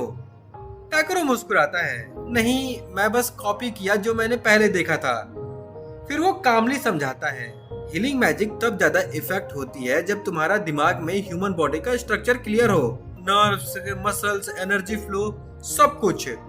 क्ले अब सीरियस एक्सप्रेशन के साथ देखता है और पूछता है, तुम असल में कौन हो? रूम में एक भारी खामोशी छा जाती है। टाकरू सोचने लगता है, मुझे उस गॉड ने मना किया था अपनी आइडेंटिटी बताने से, लेकिन अगर मैंने सच बताया तो सब कुछ बदल जाएगा। वो अपनी पुरानी पीसफुल लाइफ नहीं खोना चाहता था, लेकिन उसे लगता है कि वो क्ले का एहसानमंद है और झूठ बोलना गलत होगा। क्ले उसे देखता है और कहता है, अगर तुम्हें इतना असुविधा हो रही है तो मैं नहीं पूछता। वो शीश करता हुआ निकलने लगता है, लेकिन टाकरू तुरंत कहता है, रुको, मैं बताता हूँ, मैं तुम पर विश्वास करता हूँ। क्ले रुक जाता है, आंखों में क्यूरियोसिटी। अब तो इंटरेस्टिंग लग रहा है। टाकरू धीरे से कहता है, मैं एक दूसरी दुनिया से आया हूँ। रूम में एक लंबा साइलेंस फैल जाता है। क्ले उसे देख करके कहता है, तुम पागल हो क्या? टाकरू नर्वस हंसी के साथ कहता है, मुझे पता था कि तुम ऐसे ही शक्ल बनाओगे। टाकरू और क्ले के बीच अब एक इमोशनल और थोड़ा कंफ्यूजिंग मोमेंट चल रहा था। टाकरू उसे समझाने की कोशिश करता है, रीइंकार्नेशन का मतलब क्या होता है। क्ले सोचता है कि शायद वो कह रहा है कि जब एक आत्मा दोबारा नए शरीर में जन्म लेती है। टाकरू मुस्कुरा के कहता है, बिल्कुल सही कहा तुमने, मैं एक बार मर चुका हूँ और इस नए शरीर में दोबारा जन्म लिया है। क्ले ये सुनकर के शॉक हो जाता है। कुछ मिनट्स लगते हैं उसे ये सब समझने में। टाकरू उसे बैठा करके कुछ डिटेल्स में समझाता है, कैसे वो मर गया, कैसे वापस आया और अब तक क्या हुआ। क्ले थोड़ा इमोशनल हो जाता है और कहता है, ये सब सुन करके थोड़ा अजीब लगता है, पर एक बात तो सच्ची है, टाकरू ने उसके पुराने जख्म ठीक कर दिए और उसे एक ड्रैगन न्यूड बना दिया। ड्रैगन न्यूड वो पुरानी और रेयर स्पीसीज है जो लिजार्ड ड्रैगन के एंसेस्टर कहलाते हैं। क्ले खुश होता है कि उसके अंदर अब नोबल ब्लड है, पर अंदर से वो थोड़ा डरा हुआ भी है। वो कंफ्यूज होकर के कहता है, मुझे डर लगता है कि कहीं मैं अपना कंट्रोल खो ना दूं और सब कुछ बर्बाद कर दूं। टाकरू उसे शांत कराने की कोशिश करता है, रिलैक्स, टाइम के साथ तुम इस फॉर्म में आदत डाल लोगे। लेकिन क्ले थोड़ा गुस्सा हो जाता है, तुम सब कुछ इतना कैजुअली क्यों लेते हो टाकरू? थोड़ा रिस्पॉन्सिबल भी बनो। टाकरू बस हाँ में सर हिला देता है, जानता है कि उसे सुनना ही पड़ेगा। इसके बाद टाकरू और उसके साथ वाले लोग एक नए एरिया एरिस्टियन डिस्ट्रिक्ट जा रहे होते हैं। थोड़ा घूम फिर कर टाकरू एक वेपन शॉप के सामने रुक जाता है। वहाँ एक कैट ईयर वाली लड़की उसका स्वागत करती है। उसका नाम रिब होता है। वो पूछती है, क्या आपको कुछ पसंद आया? टाकरू कहता है, मुझे मटेरियल कलेक्ट करने के लिए नए सीजर चाहिए, मेरी पुरानी तो खराब हो गई है। रिब कहती है, हमारे पास नहीं है, लेकिन आप तो वही फेमस मटेरियल कलेक्टर है ना, जिनके बारे में सब बात कर रहे हैं। टाकरू हाँ कहता है। रिब मुस्कुरा के कहती है, मेरे मास्टर ग्रॉस एक टॉप क्लास ब्लैकस्मिथ है, शायद वो आपकी हेल्प कर सके। वो उसे अंदर ले जाती है और अपना वर्कशॉप दिखाती है। टाकरू उसकी कला देख करके लिटरली इम्प्रेस हो जाता है। रिब कहती है, एक दिन मैं भी अपने मास्टर से टेक्निक चुरा करके एक ऐसी तलवार बनाऊंगी जो एक हीरो के लायक हो। टाकरू कहता है, मैं दुआ करता हूँ तुम्हारा सपना जरूर पूरा हो। फिर वो दोनों जाते हैं मास्टर ग्रॉस के ऑफिस में। रिब इंट्रोड्यूस करती है, ये वही कलेक्टर है जिनके बारे में सब बात कर रहे हैं। ग्रॉस थोड़ा स्पेक्टिकल लगता है, बड़ी रेपुटेशन है इस नए बंदे के लिए। टाकरू कहता है, बस थोड़ा लक साथ दे गया। रिब आइडिया देती है, मास्टर क्यों ना ये बंदा हाइड्रा और लेकर आए, उससे हमारी एग्जीबिशन के लिए परफेक्ट शॉट बन सकती है। ग्रॉस इंस्टेंटली मना कर देता है, बिल्कुल नहीं, रिहाई माइन बहुत डेंजरस जगह है, मैं किसी कलेक्टर को वहां नहीं भेजूंगा। रिब फिर भी इंसिस्ट करती है, अगर आप उसे चांस देंगे ही नहीं तो कैसे पता चलेगा। फिर उसके सामने ग्रॉस गुस्सा हो जाता है। रिब जिद पर आ जाती है, अगर आपको इतना ही भरोसा नहीं है तो सेकंड रेट मटेरियल से ही शॉट बना लीजिए, देखते हैं फिर लोग आपको मास्टर कहते हैं या नहीं। ग्रॉस का पेशेंस टूट जाता है, हिम्मत कैसे हुई तुम्हारी मुझे ऐसे बोलने की। और यहाँ से कहानी एक नए ट्विस्ट की तरफ बढ़ने लगती है। ग्रॉस गुस्से में चिल्ला करके कहता है, तुम्हें पता है कि रिहाई माइन कितनी खतरनाक जगह है? वहाँ सिर्फ मॉन्स्टर ही हैं, बल्कि कुछ लोग ये कह रहे हैं कि वहाँ डीमंस भी आ गए हैं। वो थोड़ा शांत होता है और कहता है, मैंने भी ये अफवाह सुनी है और लगता है हाइड्रा मिनरल के सप्लाई के कम होने का रीजन वही प्राणी है जो उस माइन के अंदर रहते हैं। ग्रॉस फिर सीरियस टोन में पूछता है, रिब, क्या तुमने ये सब उस कलेक्टर को बताया? रिब तब चुप हो जाती है। ग्रॉस कहता है, एक लोहार जो किसी की जान की कदर नहीं करता, उसे हकदार नहीं कहा जा सकता वो हथौड़ा उठाए। वो टाकरू की तरफ देखता है और कहता है, मैं अप्रिशिएट करता हूँ कि तुम यहाँ आए हो, पर मैं किसी जवान को मौत के मुंह में नहीं भेज सकता, सिर्फ एक तलवार के लिए। रिब की आंखों में रिस्पेक्ट आ जाती है और वो अपने मास्टर की बात समझ जाती है। वो टाकरू से सॉरी कहती है और बोलती है, प्लीज इस मिशन को भूल जाओ। लेकिन टाकरू सिर्फ हल्का सा मुस्कुराता है और सबको बिस्किट ऑफर करता है। फिर कामली कहता है, मुझे समझ आ गया कि हाइड्रा मिनरल सिर्फ रिहाई माइन में ही मिलता है। वो सीधा ग्रॉस से कहता है, अगर मैं वहां जाकर के हाइड्रा ओर लेकर आऊं तो क्या आप मेरे लिए एक ऐसी स्पेशल सीजर बनाएंगे जो सिर्फ मैं यूज कर सकूं? ग्रॉस थोड़ा हैरान हो जाता है। लड़के, तुम्हें मेरी बात सुनाई नहीं दी क्या? टाकरू कॉन्फिडेंट टोन में कहता है, मैं कुछ भी हैंडल कर सकता हूँ। और ये सब प्रूफ करने के लिए वो अपने बैग से एक क्रिएचर का बॉडी पार्ट निकालता है। वो एक ऐसे बीस्ट का था जिसे बी रैंक एडवेंचरर भी मुश्किल से हरा पाते। ये देख करके ग्रॉस भी समझ जाता है कि टाकरू कोई आम आदमी नहीं है। वो फाइनली मिशन अलाउ कर देता है। थोड़ी देर बाद टाकरू एक कैरेज में बैठा होता है। उसका डेस्टिनेशन है बेरिया विलेज, जहाँ से रिहाई माइन के लिए रास्ता जाता है। उसके पास बी भी है और वो रैंडमली बोल पड़ती है, मुझे क्रैब खाना है। टाकरू थोड़ा मुस्कुराते हुए कहता है, अभी तो हमारे पास क्रैब खत्म हो गया है। कैरेज में कुछ पैसेंजर बैठे होते हैं और वो बातें कर रहे होते हैं कि कुछ अजीब चीजें हो रही हैं। रॉबरी पास की सारी पॉइजनस हर्ब्स एक रात में ही मुरझा गई। कहा जा रहा है कि व्हाइट टाइगर फॉरेस्ट में भी कुछ डिस्टरबेंस हो रहा है। टाकरू चुपचाप सुनता है और अपने मन में सोचता है, बस ये सब मेरी वजह से ना हो। कुछ देर बाद कैरेज एक छोटे गांव पर रुकता है जहां एक हॉर्स ट्रेडर मिलता है। टाकरू सोचता है, काश मेरे पास अपना एक घोड़ा होता, ट्रेवल कितना इजी हो जाता। तभी वो सुनता है एक लड़की किसी सेलर से झगड़ा कर रही होती है। वो देखता है ये तो वही एल्फ लड़की है जिससे वो पहले मिल चुका था। एल्फ कहती है, मैंने एक व्हाइट प्योर हॉर्स मांगा था जो आसमान में उड़ सके, और तुम मुझे ये क्या दिखा रहे हो? ये कोई बड़ा सा व्हाइट बॉडी है, घोड़ा नहीं। सेलर कहता है, मैडम, यहाँ हम हॉर्स उन सब क्रिएचर को कहते हैं जो लोड उठा सके, चाहे वो जाइंट ईगल हो या बड़ा क्रो। एल्फ शॉक में कहती है, ओह, लगता है मैंने गलत तरह से ऑर्डर दिया। सेलर मुस्कुरा के कहता है, कोई बात नहीं, मुझे भी कंफर्म कर लेना चाहिए था। फिर वो बोलता है, अगर आपको असली व्हाइट पेगेस चाहिए तो आपको रॉल किंगडम ड्रॉफ के देश जाना पड़ेगा। एल्फ खुश होकर के वहां से चली जाती है और टाकरू सोचता है, लगता है हम दोनों का डेस्टिनेशन एक ही है।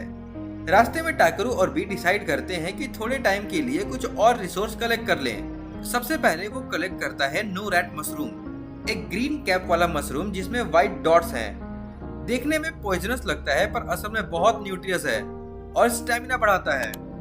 फिर वो ढूंढता है मुआसो मशरूम, जिसका रेड कैप और व्हाइट डॉट्स होते हैं। ये खाने से ग्रोथ और डेवलपमेंट तेजी से होती है। टाकरू नेचर को देख करके कहता है, यहाँ का जंगल तो लिटरली एक ट्रेजर है इंग्रेडिएंट्स का। थोड़ा आगे जाकर के वो पाता है मूनलाइट ग्रास, एक येलो फ्लावर जो सिर्फ क्रेसेंट मून के नीचे खिलता है। उसका नेक्टर स्पिरिट्स का फेवरेट है और थकान मिटा देता है, और जब उसे पीसा जाता है तो वो एक पावरफुल ऑर्नामेंट बन जाता है जो फटीग दूर करता है। टाकरू कुछ और मूनलाइट ग्रास कलेक्ट कर ही रहा होता है, तभी जंगल के अंदर से एक फैमिलियर ग्रॉल सुनाई देता है। वो आवाज उसके लिए अब पहचानी हुई थी, और जैसे ही बी और वो उस डायरेक्शन में जाते हैं, उन्हें एक एल्फ लड़की मिलती है। एक पेड़ के सहारे बैठी होती है, पूरी थकी हुई, प्यास से बेहाल और भूख से कमजोर। टाकरू तुरंत अपनी बोतल निकालता है और उसे पानी पिलाता है, फिर अपने पैक से थोड़ा खाना भी देता है। एल्फ धीरे से पानी पीती है और थोड़ा खाना खाती है, और तब उसके चेहरे पर फिर से रंग आ जाता है। वो उठ करके टाकरू के पास आती है, हाथ बढ़ा करके कहती है, मैं तुम्हारी बहुत शुक्रिया अदा करती हूँ। टाकरू मुस्कुराता है, लेकिन अगली ही सेकंड उसके चेहरे का एक्सप्रेशन बदल जाता है। एल्फ के शरीर से एक अजीब सी स्मेल आ रही होती है और तब टाकरू एक क्लीन मैजिक कास्ट करता है और बस कुछ सेकंड में एल्फ पूरी तरह से साफ और फ्रेश हो जाती है। टाकरू कैजुअली कहता है, मैं बर्दाश्त नहीं कर सकता था कि एक प्योर और एलिजेंट एल्फ का इमेज हर सेकंड टूट रहा हो। एल्फ हंसी से मुस्कुराती है और फाइनली अपना नाम बताती है, ब्लेरेटा ब्रोलाइट, और कहती है, मुझे पता है कि एक एल्फ का नाम ह्यूमंस के लिए थोड़ा मुश्किल होता है। फिर वो कहती है, तुमने मेरी 2 बार मदद की है, मैं तुम्हारा एहसान कैसे चुकाऊंगी। टाकरू हाथ हिलाता है और कहता है, अरे नहीं, मैंने कुछ खास नहीं किया, बस अपना फर्ज निभाया। लेकिन ब्लेरेटा थोड़ी सी सीरियस टोन में कहती है, एल्फ्स कभी भी काइंडनेस का बदला बेपरवाही से नहीं देते। टाकरू कहता है, मैं ये सब बदले में नहीं करता। फिर भी बेल इंसिस्ट करती है, कम से कम मुझे तुम्हारा साथ देने दो, मैं हेल्प करूंगी। बी एक्साइटेड हो जाता है और तुरंत कहता है, मुझे ये आइडिया पसंद है, और ऐसे ही बेल उनकी टीम का टेम्पररी मेंबर बन जाती है। इसके बाद टाकरू कुछ नो रैट मशरूम कलेक्ट कर रहा होता है और बी और बेल दोनों हंसते हुए दौड़ करके आते हैं। बेल एक्साइटेड टोन में कहती है, टाकरू देखो मैंने क्या पाया। वो एक छोटी सी चीज दिखाती है और कहती है, ये तो हैमर एंड बियर का एक्सक्रीमेंट है। टाकरू कामली अपनी एवोल्यूशन स्किल यूज करता है और कहता है, ये सिर्फ एक पत्थर है। बेल थोड़ा डिसअपॉइंट होती है पर हार नहीं मानती। थोड़ी देर बाद वो कुछ और लेकर आती है और इस बार टाकरू कहता है, अब ये सच में एक्सक्रीमेंट है। बेल कहती है, सीरियसली ये डिस्गस्टिंग है, और दोनों बेल और बी जोर जोर से हंसने लगते हैं। टाकरू बस उन्हें देख रहा होता है और सोचता है, लगता है इन दोनों की मेंटल एज लगभग एक ही है। इसके बाद शाम ढल जाती है, पेड़ों के पीछे सूरज की लाल रोशनी छुप जाती है। बेल कहती है, मैं जाकर के कुछ लकड़ी ले आती हूँ फायर के लिए। टाकरू कहता है, मेरे पास मैजिक स्टोन है, हम बिना लकड़ी के भी फायर जला सकते हैं। लेकिन बेल समझाती है, एक कैंप फायर के निशान छोड़ना इम्पोर्टेंट होता है ताकि दूसरे ट्रेवलर समझे कि ये जगह सेफ है कैंप के लिए। वो निकल जाती है और कुछ देर बाद वापस आती है, लेकिन अपने हाथों में लकड़ियां नहीं, एक बड़ा सा ट्रंक लेकर। टाकरू हैरान हो जाता है, तुम ये क्या लेकर आई हो। बेल कहती है, बस देखो। वो ट्रंक हवा में उछालती है, फिर खुद जंप करती है और दोनों डैगर से उसे छोटे छोटे लकड़ियों में काट देती है। पीसेस बिल्कुल इवन और परफेक्ट कट में जमीन पर गिरते हैं। टाकरू शॉक में कहता है, यार ये सब एल्फ्स ऐसी ही होती हैं। फिर वो उसके वेपन पर इवोल्यूशन स्किल लगाता है और उसके सामने आता है वेपन रैंक ए, उसका नाम स्टिल्फ याम्बिला। ये हाई एल्फ ट्रेजर ड्रैगर है जिनमें विंड स्पिरिट का पावर समाया हुआ है। ये डैगर अपने वेल्डर के मैजिक पावर के हिसाब से अपना शार्पनेस और स्पीड बढ़ा लेता है, और इन्हें सिर्फ प्योर ब्लड लाइन के एल्फ्स ही वियर्ड कर सकते हैं। टाकरू इम्प्रेस होता है और कहता है, नो वंडर, तुमने ट्रंक को कॉटन जैसे काट दिया। उसके बाद वो अपनी फेवरेट सूप बनाता है, एक थिक हर्बल स्ट्यू जिसमें मून ग्रास और फॉरेस्ट हर्ब्स का फ्लेवर होता है। बेल और बी उसे देख के दोनों एक्साइटेड हो जाते हैं। जैसे ही बेल पहली सिप लेती है, उसका रिएक्शन प्राइसलेस होता है। टाकरू थोड़ा शर्मा कर कहता है, अरे तुम लोग तो ओवर रिएक्ट कर रहे हो, पर अंदर से वो खुश होता है। खाते खाते बेल पूछती है, टाकरू तुम बॉस रोल किंगडम जा रहे हो ना। वो हाँ में सर हिलाता है, हाँ मुझे वहाँ रिहाई माइन के हाइड्रल मिनरल कलेक्ट करना है। बेल क्यूरियस हो जाती है और पूछती है, तुम्हें हाइड्रल मिनरल क्यों चाहिए।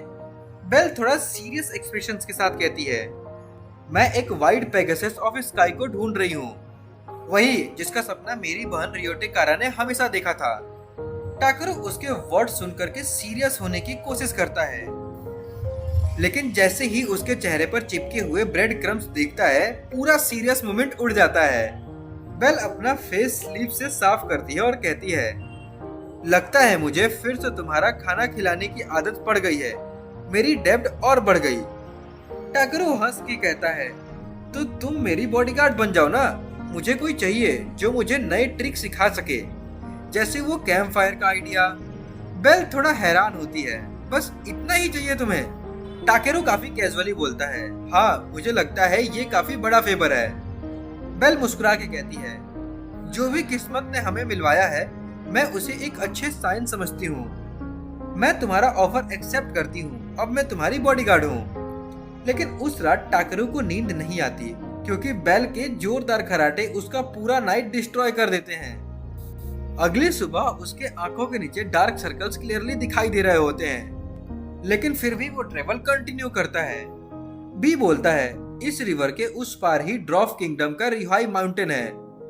टाकरू कैजुअली कहता है बिल्कुल मेरे होमलैंड के जोटाका रेंज जैसा लगता है। बेल को कुछ समझ नहीं आता तो वो टॉपिक चेंज कर देता है और कहता है चलो कुछ खाना खा लेते हैं। तीनों एक रेस्टोरेंट जाते हैं और ऑर्डर करते हैं एक अच्छी टकरी मीट जो लोकल स्पेशलिटी होती है। टाकरू पहली बाइट लेता है और कहता है ये तो कमाल का टेस्ट है। बेल कहती है बिल्कुल जैसा मेरे दोस्त ने बताया था। टाकरू सोचता है दोस्त मतलब कोई एल्फ होगा, लेकिन बेल कहती है नहीं नहीं, वो तो एक लिजार्ड मैन है जो ड्रैगन किंग का ऑर्डिनरी नाइट है, स्टॉल्स एम्पायर का सेंट नाइट है। उसी टाइम एक आवाज आती है तुम उससे मिल चुके हो और सीन में एंट्री होती है क्लेस्टन की। बेल खुशी से कहती है कितने दिनों बाद मिले हो क्ले। लेकिन क्ले टाकरू को डांट देता है तुम बिना बताए निकल गए, मैं गिल्ड में रिपोर्ट कर चुका हूँ। टाकरू नर्वसली कहता है मैं गिल्ड को इन्फॉर्म कर दिया था। क्ले सार्केस्टिकली बोलता है तुम हमेशा लेजी ही रहोगे। फिर पूछता है अब कहाँ जा रहे हो। टाकरू कहता है मैं रुहाई माइन जा रहा हूँ हाइड्रा और कलेक्ट करने। क्ले शॉक्ड होता है क्या, वो तो डेंजरस एरिया है, तुम्हारे रैंक के लोग उस माइन में नहीं जा सकते। टाकरू कामली कहता है उनकी हेल्प चाहिए थी तो इग्नोर नहीं कर सकता था। क्ले बोलता है अगर रिवॉर्ड अच्छा नहीं मिला तो तुम पछताओगे। टाकरू कहता है रिवॉर्ड तो बहुत अच्छा है। ग्रॉस ने प्रॉमिस किया था कि वो मेरे लिए अल्टीमेट पेयर ऑफ सीजर बनाएगा। क्ले थोड़ा साइलेंट हो जाता है और बोलता है मुझे समझ नहीं आता कि तुम दिल के अच्छे हो या बहुत सिंपल माइंडेड हो। टाकरू कहता है मेरे लिए सीजर शॉट से ज्यादा इंपॉर्टेंट है। क्ले फाइनली सी करता है और कहता है ठीक है मैं भी तुम्हारे साथ चलता हूँ, मुझे वैसे भी बॉल रोल जाना था अपने लांस रिपेयर करने। बेल एक्साइटेडली बोलती है मैं पहले से ही टाकरू की बॉडीगार्ड हूँ, तुम सेकंड बन जाओ। क्ले कहता है सेकंड बॉडीगार्ड सुनने में बुरा नहीं लगता। और इसी तरह टाकरू के साथ एक ग्रम्पी समुराई और एक बबली एल्फ रेडी हो जाते हैं उसके नए मिशन के लिए। लेकिन टाकरू के मन में एक अजीब सी फीलिंग होती है कुछ तो गड़बड़ होने वाला है। और नेक्स्ट मॉर्निंग फाइनली वो लोग पहुंच जाते हैं बॉस रियोल, जहां उन्हें मिलती है एक ह्यूज भीड़ एंट्रेंस के सामने। टाकरू कहता है यार जितना भी सिटीज हम घूम गए सब जगह यही हाल है, लोगों का जाम। क्ले चिल मोड में कहता है रुको मैं बात करता हूँ। वो एक गार्ड के पास जाता है और बस 2 मिनट के बाद तीनों को बिना लाइन के अंदर जाने दिया जाता है। टाकरू हैरान होता है ये तो वीआईपी ट्रीटमेंट लग रहा है, क्या ये ठीक है? क्ले कैजुअली बोलता है अरे नहीं मैं बस एक पुराने दोस्त से मिला हूँ। गार्ड उन्हें अंदर गाइड करता है और एक्सप्लेन करता है बॉस रोल पहले एक माइनिंग सेटलमेंट था जिससे आयरन एक्सट्रैक्शन के बाद कार्वेन के अंदर बसाया गया। और जैसे ही टाकरू नीचे देखता है वो लिटरली एक पूरी अंडरग्राउंड सिटी देख करके स्टन रह जाता है। गार्ड बोलता है welcome to the dwarf kingdom. Takeru एकदम हैरान होता है ये तो कमाल का है, पूरा शहर जमीन के नीचे। तब गार्ड क्लेस्टन से कहता है किंग ने आपको बुलाया है। टाकरू शॉक होता है क्या तुम किंग को जानते हो? क्ले ऑकवर्डली बोलता है एक थोड़ा पुराना और कॉम्प्लिकेटेड रिश्ता है। गार्ड हंसते हुए बोलता है कॉम्प्लिकेटेड कुछ नहीं, आप तो हीरो हो जिसने किंग को थंडर डीमन सेंगुम से बचाया था। क्ले एम्बैरेस एक्सप्रेशन के साथ बोलता है इतना ग्रैंड नहीं था। वो एक्सप्लेन करता है उस वक्त ड्रॉफ के लोग मास्टर ब्लैकस्मिथ थे लेकिन खुद लड़ नहीं सकते थे। एक डीमन उन पे रूल करता था लेकिन जब उसने मुझे देखा एक नजर में ही भाग गया। टाकरू कहता है अरे ये तो कमाल का फीट है। गार्ड प्राउडली कहता है उस दिन की याद में हमने एक स्टैचू भी बनाया है। जैसे ही सब उस स्टैचू के पास जाते हैं क्ले अपने हाथों से फेस छुपा लेता है। टाकरू बोलता है रिलैक्स वो तो तुम जैसा भी नहीं लगता। क्ले बोलता है बस वही तो प्रॉब्लम है, नाम मेरा लिखा है पर शक्ल किसी और की है। क्ले कहता है मैं किंग से पहले इसी बात की कंप्लेंट करने वाला हूँ। फिर टाकरू किंग से मिलता है और ग्रॉस वेंडरस की लेटर देता है, जो एक मास्टर ब्लैकस्मिथ और बेल्किम ट्रेड डिस्ट्रिक्ट का हेड है। लेटर में लिखा होता है कि परमिशन चाहिए हाई माइन एक्सप्लोरेशन के लिए। किंग कहता है, मैं ग्रॉस को जानता हूँ, लेकिन अब वो माइन सेफ नहीं है। एक बड़ा अर्थक्वेक के बाद वहाँ डीमंस का नया नेस्ट बन गया है। टाकरू कहता है, मुझे फिर भी जाना ही होगा। क्ले बोलता है, वो मेरी प्रोटेक्शन में है और बेल भी एक स्किल्ड वॉरियर है। किंग इम्प्रेस होता है और कहता है, तो ठीक है, मैं तुम्हें एक स्पेशल मिशन देता हूँ। माइंड के अंदर जो डीमन डिस्टरबेंस हो रहा है उसके पीछे की सच्चाई ढूंढो। क्ले इंस्टेंटली एक्सेप्ट कर लेता है, लेकिन टाकरू कंफ्यूज होता है। वेट, मैं तो बस और कलेक्ट करने आया था। फिर वो लोग मिलते हैं सांबू से, जो एडवेंचरर गिल्ड का हेड और उनका गाइड होता है। वो कहता है, मैं तुम्हें माइंड के टनल्स तक ले जाऊंगा। टाकरू एक लाइट स्पेल कास्ट करता है और मैप चेक करता है जो शंभू ने दिया था। उसके स्पेशल सेंसिंग स्किल से उसे फील होता है कि मिनरल्स यहाँ कमजोर हो गए हैं। शंभू शॉक हो जाता है, तुमने ये सब बस देख करके समझ लिया। वो आगे बढ़ता है, तभी बी वार्निंग देता है कि आगे कुछ खतरा है। क्ले चिल्लाता है, कुछ आ रहा है। बेल और क्ले वेपन निकाल करके रेडी होते हैं और टाकरू सपोर्ट मैजिक कास्ट करता है और एक इंटेंस फाइट शुरू होती है। बेल अपने डैगर से मॉन्स्टर को एक एक करके फिनिश कर देती है। बैटल खत्म होने के बाद ग्रुप डीपर एरिया में जाती है, जहां मैजिक कंसंट्रेशन ज्यादा होता है। टाकरू एक डेड एंड पर पहुंच जाता है, लेकिन उसे फील होता है कि उस वॉल के पीछे कुछ और है। वो अपनी फायर बैरेज स्पिल यूज करता है और वॉल तोड़ देता है और अंदर से चमक निकलती है। हिलराइट और शंभू शॉक होता है, ये तो रैंक ई मटेरियल है। क्ले कहता है, ये तो एक मैजिक स्टोन के बराबर है। तभी बी फिर वार्निंग देता है, एक और डेंजर। शंभू चिल्लाता है, एक और डीमन आ रहा है। टाकरू तुरंत सीरियस हो जाता है। बेल, क्ले, इस बार मुझे खुद हैंडल करने दो, मुझे इसकी जरूरत है। और फिर शैडो से एक जाइगेंटिक क्रैब डीमन निकलता है, एक मॉन्स्टरस क्रिएचर जिसका साइज देख करके सबकी आंखें खुल जाती हैं। इसी के साथ ये पार्ट यहीं पे खत्म हो जाता है। अगर आपको इसका नेक्स्ट पार्ट जल्दी चाहिए तो इस वीडियो पे 2K लाइक और 200 कमेंट कंप्लीट करवा दो। और इसके अलावा आपको कौन सा दूसरा एनिमे देखना है वो भी कमेंट में जरूर बताना। अगर मेरी एक्सप्लेनेशन अच्छी लगी हो तो वीडियो को लाइक और चैनल को सब्सक्राइब जरूर से कर लेना। आपके इस छोटे से सपोर्ट से हमारे जैसे न्यू क्रिएटर को बहुत मोटिवेशन मिलता है। हम लोग 10K सब्सक्राइबर्स के काफी करीब हैं, तो जल्दी से करवा दो। बाकी आज के लिए इतना ही, मिलते हैं आपसे नेक्स्ट वीडियो में। बाय।